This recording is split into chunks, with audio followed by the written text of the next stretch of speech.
Among the screams, it's not what it seems. After dark. Jeez, how many of these things do they make? I'm surprised there isn't a Christmas special involving a snowman. Hello? Is this the Krusty Krab? No, this is Patrick. Now, where is that movie? Hello? Hey, buddy, I'm doing a show next week. Wanna be my dummy? What? No! Weird. I thought that last call would involve purple lizards for some reason. Go away! We don't want any! Hey, what's gotten into you all of a sudden? Oh, it's you! I'm sorry, I thought you were one of those spammers. Oh, forgive the lack of phone security. Our facility is very limited at nighttime. Are you ready for your first and only night shift? I guess so. You still haven't given me the movie you promised. The what? You know, you said if I be your temporary night guard, I get to watch your movie so I can understand your franchise's popularity and to defend myself for tonight. Oh yeah, it's already inside the VCR. Press play when you're ready, and don't forget to watch the animatronics until morning. Guy boss.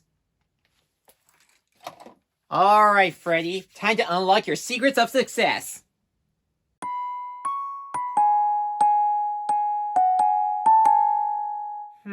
I was expecting a bit more than that.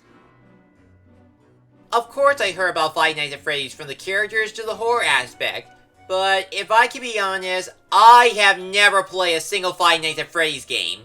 I get why people enjoy the franchise, but I don't like jump scares. I'm more than likely to get bitten by Freddy on night 1.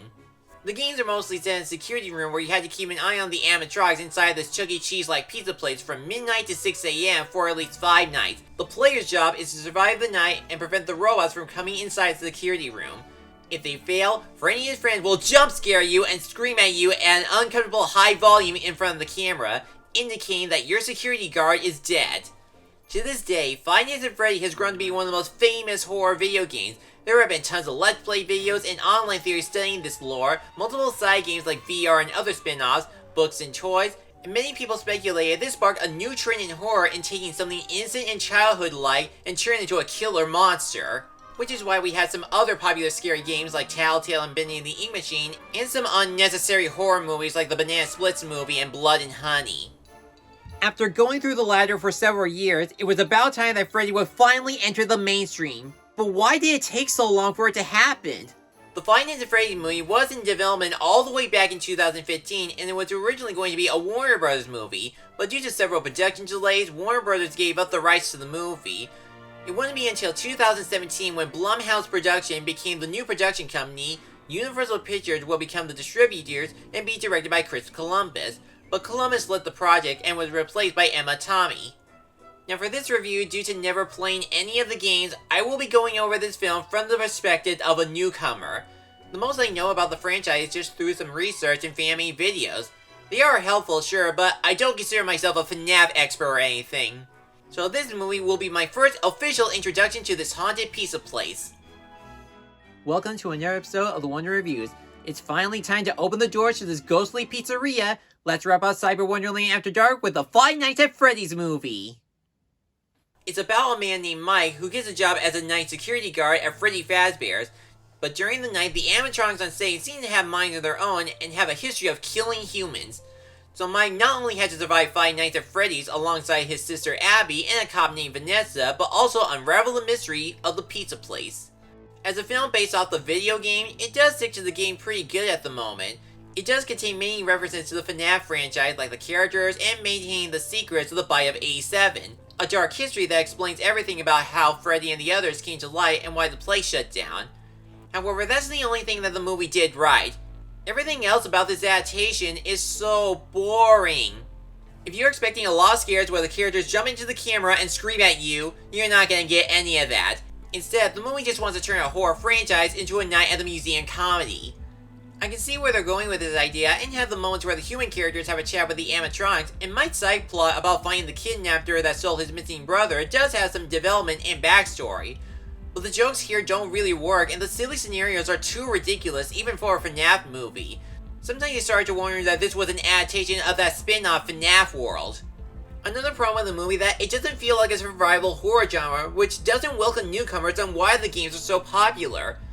And during the daytime events, they end up making it a lot worse with this pointless side plot with the aunt trying to gain custody of Abby and babbling a whole bunch of exposition.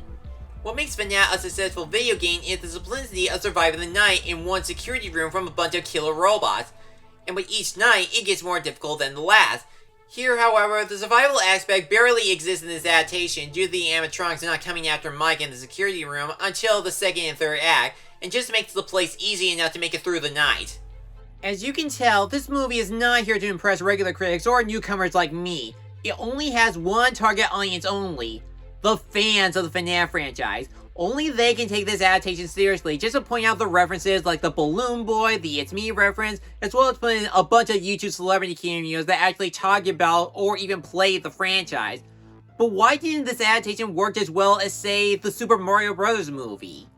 Well, that one worked because it had great world building and it did implement the gameplay elements in the film, letting the audience understand how everything works and who these characters are. With the FNAF movie, however, they hardly focus on the animatronics and what they can do. Throughout the running time, the movie just wants to focus on the human characters, even though the movie is not called Five Nights with Humans. If this movie was your first introduction to the games, then you won't be able to learn anything important about these characters. The acting is really good, like Josh Hutcherson, Matthew Lillard, and Elizabeth Lail, but the biggest problem with the characters is that they feel underdeveloped and anyone that isn't from the games isn't worth caring about. The new security guard, Mike, is trying to survive Freddy Fazbear so he can keep his job and raise his little sister, Abby, responsibly. He is one of the few characters that has the most development where he's trying to figure out who stole his brother, Garrett, a long time ago, and he has to learn how to be a good guardian to Abby. Speaking of which, Abby is just the kid character and a MacGuffin to both Mike and the animatronics, since she does share a connection to the robot through her drawing for some reason and befriends them when she enters the pizzeria. There is also Vanessa, the other human character from the actual games that actually knows about the secrets of Freddy's and wants to protect Mike and Abby from danger. Another person that is also from the games is Steve, the phone guy that gives Mike a brief tutorial when working at the pizza place. I would explain more about him, but that would be major spoilers. While the animatronics are considered the antagonists of the film, the movie decided to put in a regular human villain that nobody asked for, Mike and Abby's Aunt Jane. Basically, she is Miss Grunion from the Mr. Peabody and Sherman movie. She shares the same goal of having custody of Abby, and like Miss Grunion, lacked any motive on why she wants her and has a grudge against Mike. Guess what Freddy's going to do to her? Finally, you have the robots, consisting of Freddy Fazbear, Chica and her cupcake, Bonnie, and Foxy. In concept and design, they are interesting and threatening killers with an interesting backstory on how they came to life, but when you look at them individually, they don't have a distinguishing personality or character trait that makes them stand out, other than showing which ghost kiss has possession of which robot. Maybe there's more information about them from the games, but since it is supposed to be their theatrical debut, we don't know much about them and what sort of scare tactics they can do. And last time I checked, didn't the Fox one have some sort of special abilities than the others? Oh no, I forgot about the robots! Sorry, Foxy, but I need you to stay out of this room. Okay, let's check the others. Freddy's still on stage, Chica is a cannibal, Bonnie's celebrating his own birthday, and Foxy's going back into his hole. I better wrap this up if I want to live. The only element I can give this film a lot of credit for is that the visuals are nice to look at. Even if I haven't played any of the games, I can tell the production is the most faithful out of everything else in the movie. The pizza place itself looks amazing. It has an unsettling atmosphere, being this abandoned place where kids used to laugh and play. And there are some unique areas to check inside, like the security room or the main foyer. With the animatronics, the designers really captured the same appearances from the games perfectly. In fact, they were done by Jim Henson's Creature Shop. Not only that, but their character animation is also smooth, making them move like real robots, as well as showing their inner workings. If Freddy Fazbear's was a real place, I feel this is how it would look like. Another saying that seems impressive are some of the dream scenes when Mike is in the forest. It's beautifully shot with some nice cinematography and good editing effects whenever he falls asleep and wakes up from a painful experience. The only problem I have with the production is that some of the action scenes are pretty underwhelming. Because the movie lacks the scares and tries to become a comedy, it holds back any sort of intensity despite there are killer animatronics that want to stuff people in a Fazbear suit. Sometimes there can be some cool moments like Chica's cupcake or when Mike counterattacks them during the climax, but it still feels like all the suspense is holding back to their full potential. And whenever Mike and the other humans go to other places besides Freddy's, they're pretty forgettable no matter where they go. Maybe it would help if the movie actually felt like you were playing one of the games. Have Mike look over the security cameras and keep an eye on the animatronics from coming after him. That way the audience would feel the chills and pressure when guarding the place like he would. It could be that I never played any of these games, but after watching this adaptation, I don't think I'm interested in going back to Freddy Fazbear's. Five Nights at Freddy is just a meh movie based on the video game.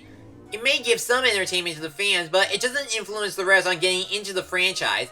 There are some good things to like from it, like amazing production and keeping the spirit of the source material, but the plot is bland and predictable, the characters are forgettable and underdeveloped, and some of the thrills and suspense are underwhelming. As previously stated, this is a movie obviously geared towards fans and only they would have a good time with it. If this is your first time meeting Freddy in the game with little to no knowledge of the games, then this is not for you. I know the movie has already become a financial hit, even if it's both in theaters and Peacock, so it is inevitable that there's going to be more sequels in the future. But if they're really going to adapt the other games, they might want to step up the scares and gameplay elements if they want to milk this franchise in theaters and streaming. Then again, I was not all that into Freddy's. Oh well, I was more of a bendy guy myself. I'm going to give FNAF a C. I know fans will like this movie, but Freddy and his friends need to build a proper welcome to non-gamers or new people like me. Huh? Oh no, a power outage. Huh? Who's there? Please, don't come any closer! Larry instead! He was the one who greenlighted that awful Skull Island game! Please, don't!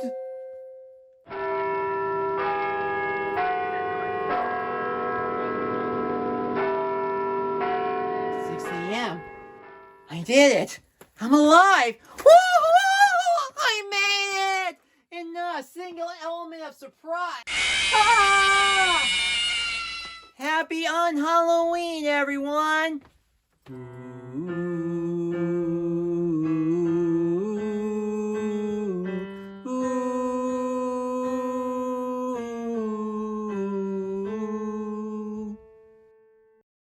Thanks for watching this video. If you enjoyed this, check out these other videos, or feel free to like, comment, and subscribe for more upcoming reviews and other projects. I'll see you soon.